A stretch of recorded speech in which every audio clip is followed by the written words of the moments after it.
Good afternoon, colleagues. My name is John Pedro Lenge, founder of Tupangeni Group, co-founder of the Movement Entertainment, and founder of Tupangeni Services. Can you tell us briefly what does June 16 mean to you? What's the first thing that comes to your mind?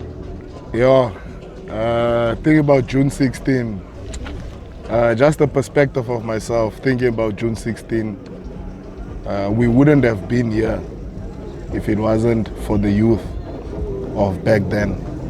I wouldn't want to specify the date, but starting from back in 1976, 1975, up until your 1990s. So June 16 for me means economic freedom, economic emancipation, being free in all aspects. Youth that fought back then for us to get the lifestyle or the life that we have now. That is what June 16 actually means for me. What do you think young people stress most about today? Nowadays, we actually stress about a lot, man. Your unemployment being the core of it. Us being unemployed in business. You maneuvering from your life yourself, looking at grown-ups, looking at some of us that have kids, focusing on your kids, trying to check how is it that you can best make it in life. So the stress overall is not about the now more than it is about going in the future. So we stress about a lot. Fuel prices being high, everything is just tough, man. Yeah, so it's just a lot to stress about. Would you say that the holiday is still meaningful? For me, I never actually took it as a holiday. Perhaps in school, not understanding what it is that the youth of back then actually did.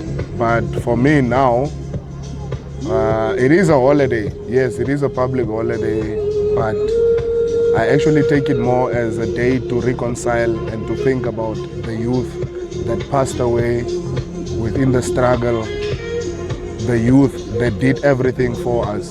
So yeah, it is a public holiday, and a lot of people would be actually glad to be at home.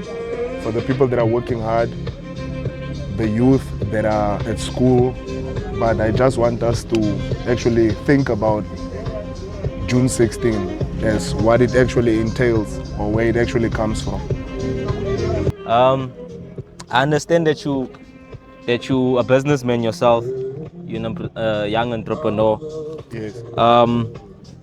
Can you tell us a little bit about your business and the work that you do? So Tupangeni Group, it is a group company that has more than 2 or 3 departments. So what I do is I do engineering services.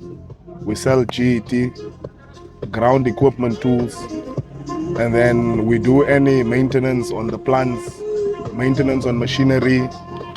And the other department that we focus on is the supply. So supplying of fire extinguishers, supplying of GET services, supplying of all of those, fire hydrants. And then the other department that we actually focus on, it's, as we said, the fire extinguisher department, which is fire services, fire hydrants, supplies, and all of those. So with me, myself, I'm a safety officer, training officer, and also facilitator and assessor. So we also have that department, the company now almost getting their accreditations. So yeah, we do have a joint venture in terms of training. And the other company being the Movement Entertainment. There we do youth development services. It's an NPO. So that's the stuff that we do in there. So yeah. And then the services company, Tupangeni Services. What we do there is your services, whether it's general services, general maintenance, general any type of services that you can think of. That's what we do. Okay, that's quite interesting. So what inspired you to start your own business at a very young age? So what inspired me is actually the years of experience and being within the field of safety and fire suppression systems. So working for big companies like that, like Itireleng Fire, Kumani, DMC, and all of those, it actually gave me an insight of how the business industry works. There's a lot of youth, not only myself, but a lot of guys that also inspired me to do my own thing. And having vast of experience in fire suppression and in safety, I've decided to do so that my experience don't go to waste. Let me rather just do my own thing. And yeah, you get a lot of challenges, but I mean, nowadays being unemployed with the rate of unemployment, so yeah, I actually just decided to rather venture into my own thing. So would you say that the rate of unemployment, would you say that youth are following the entrepreneurial journey? Is it because of survival, or is it just out of sheer passion? It's actually both. I would say that it's actually both. A lot of people have mindset or entrepreneurial mindsets and that fire within them to do the entrepreneurship or to do their own thing. But then nowadays, looking at the unemployment, a lot of people don't have a choice either than to not sit at home and do nothing, but to do your own thing. So the unemployment does play a contribution, but also you having a fire within you and the passion to do so. So that's why I'm saying it's actually both. So let's up the fire within you. Yeah. What are the biggest challenges faced young people that are in entrepreneurship? A lot of people go within it thinking that you're gonna get funding or you're gonna get help a lot or you're gonna get this easy. Looking at other people outside and thinking that no man, Mr Lench is also doing this, so I can also do this. Do it out of your own. Do it out of passion. Have your own idea and follow that thing. And you won't just get a dream or an idea for free. There's something that ignites that thing, so you need to follow it. So the challenges that we would sit with, it's actually funding, a lot of them, and also having a prerequisite mindset of what this actually is, or the entrepreneurial journey is. Having a wrong perspective of what the game is, not having enough information. So you are going to have a lot of challenges if you're not aware of what it is that you're going in. Given that sort of like the government are sort of encouraging young people to start going into businesses with the aim of creating opportunities. Yeah. Because the scarcity of opportunities is a real thing. Yes. In today's time. Yes. In terms of opportunities for entrepreneurs, is there opportunities for entrepreneurship in our country? Yes. There's a lot of opportunities. We shouldn't get it wrong. Whether it's in mining, whether it's in commercial, whether it's in local government, wherever that it is, solar plants, there's a lot of opportunities. But what happens?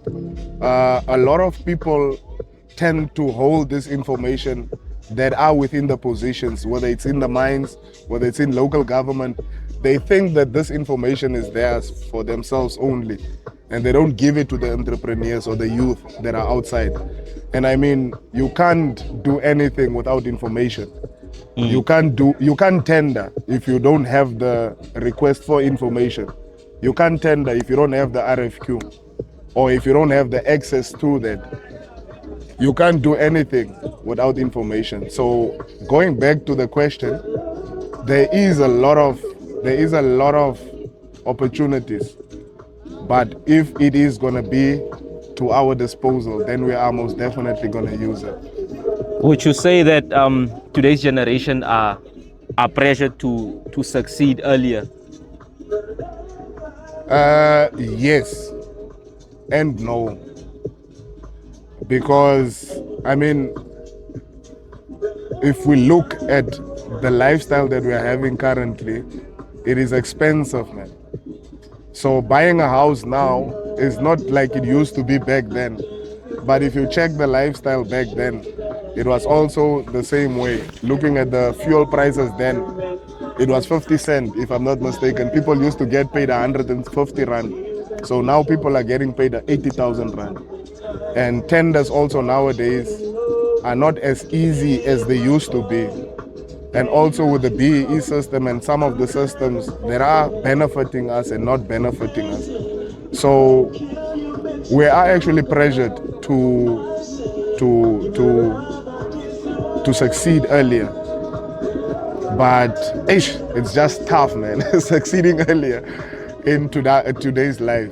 Would you say like if we have to look at back then, it would seem that young people were more inclined to go for stable jobs. Yes, yes, and yes. just work Yeah, than today's time where young people want freedom, they want Yes. independence. Yes. Why do you think that shift is happening to our generation? I think it actually goes with June 16, with us being free and us being able to do our own thing and us being able to have a nice chat with our parents, to tell them and to also understand and for them to also see that life now, you can actually make it, not only on a 9 to 5, but on other things as business, as whether it's selling t-shirts, whether it's having your own car wash, whether it's hosting events. Yeah, you can actually make money from that. Have you ever felt discouraged while building the business, and what kept you going? You get discouraged on a daily, you get discouraged on a weekly. You do, but I mean, it's just that one thing, man. Just that thing. I don't know what it is, but it's just that fire within you that just gives you that thing of saying that, you know what, you are actually getting close. And on a daily basis, you applying, you getting responses, you making applications and them coming actually successful, you being within fields and seeing that, or you getting responses to invoices or quotes that you actually applied and you actually get a call or two. So that, for me, I've made a lot of money within the business industry. So that's what kept me going actually. Okay. And making it a very, very early stage. So what does freedom mean to you as a young entrepreneur? Freedom means being on a yacht in the Celsius. I'm joking. So freedom is actually just being able to do your own thing, man, and believing within yourself. And freedom means waking up and being free, man, from whatever that is bothering you. It can mean a lot of things, but for me as an individual, it just means that being able to take your voice out there and to say whatever that you want to say, because back then we didn't have that type of freedom. Being able to walk around, being able to have a chat with a white person, being able to be at school with a white person, being able to do whatever. So that's what freedom actually means for me. Yeah. If you could speak directly to a young person or young people in general trying to start something new, Yes. if you were to look into their eyes, Yes. what would you tell them? I would say take that risk and take it now rather than taking it later, because at the end of the day, if you look at it like this, your company 5 years from now, how old is your company going to be? 5 years old. So within business and within anything, they just want a company that has been operational for a year or 2 years. So if you make that move now, or I would actually advise you to do it now, because life is changing. There's a lot of AI that is happening. A lot of jobs will be taken away. A lot of machineries that are being driven with joysticks. So we need to look at it like that. You need to look at your own thing. You need to be free from doing your own thing, not focusing on your 9 to 5. If you really feel that you are free, then do your own thing. Okay, we're moving on to the more lighter questions. Yes. If your life was a warning sign, which warning label would it be? If life was a warning sign. If your life was a warning. Yes. If your life was a warning label, Yeah. which label would it be? Yo, I think red, danger, ngozi. That one. Yo. Yeah, my life, man, I've been through a lot. Good and or bad, you know. Yeah, but I've been through the most. Being suppressed in business, also being given an opportunity in business. So it wasn't only bad, but good as well, you know. Yeah, my brothers or my elder brothers not being there, being in a boarding school. So myself, I had to step in as a groot man from young age, you know. Yeah, to support my two younger brothers. So, yeah. What's something that young people pretend to understand, but they really don't? Life. You know? Simple as that. Life. They think that they know life, and life is actually an experience. You can't pretend that you know it. You just need to go through the journey. So that's what I think that they, yeah. What do you think would happen to young people if their phones would disappear? They won't make it. A lot of them won't make it, you know, because I can see even with my sister's daughter, she goes crazy if she doesn't see her phone. My phone, you know, and just having a chat, man. A lot of people can have a conversation over phone, but when it comes in person, they can't even have that chat with that person again. So yeah, I think a lot of them won't make it. What is one thing that you think adults do that annoy young people? That annoy? Yes, young people. Just being judgmental, man. And just not letting them be. And not supporting them.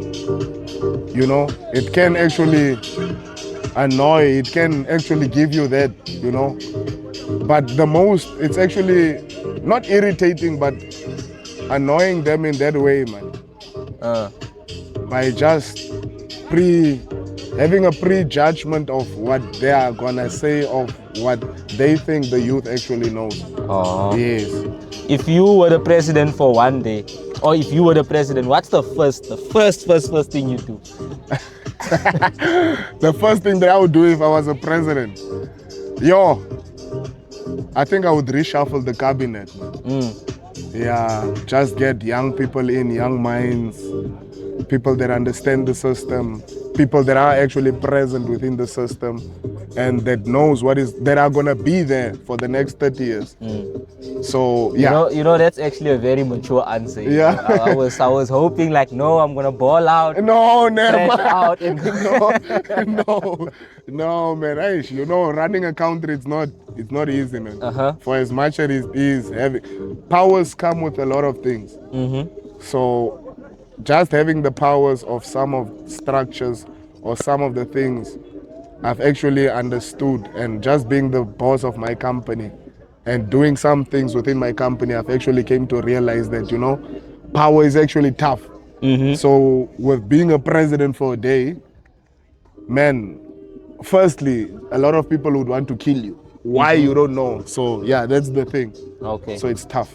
No, I really want to take this moment to just appreciate your time, you know, appreciate your perspective. Yes.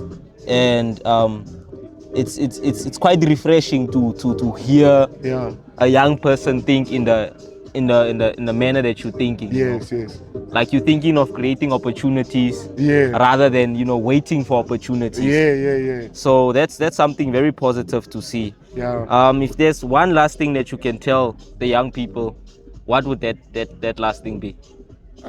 Man, let's not complicate this thing called life, man. I mean, let's just enjoy life. Let's just love within the moment. If you applied for a job, it's fine. Just be positive up until you get a job. If you applied for a tender, just be positive up until you get any answer or anything. If there's anything that is tough there, just push, man. Just be strong. But don't forget being young while being within this tough situation. I mean, it's very difficult as it is now, but let's just do our best and let's just enjoy life. Awesome. Any shout outs you want to give to anyone who might watch this video? I would actually want to give a shout out to yourself, man, for hosting us. And I would want to give a shout out to everyone. My kids, firstly. Yeah, my parents, if it's going to reach them. The community as a whole. Everyone. They should just enjoy the video and yeah. Awesome. Thank you very much. Thank you so much for having me, Saint Man. Aluta continue.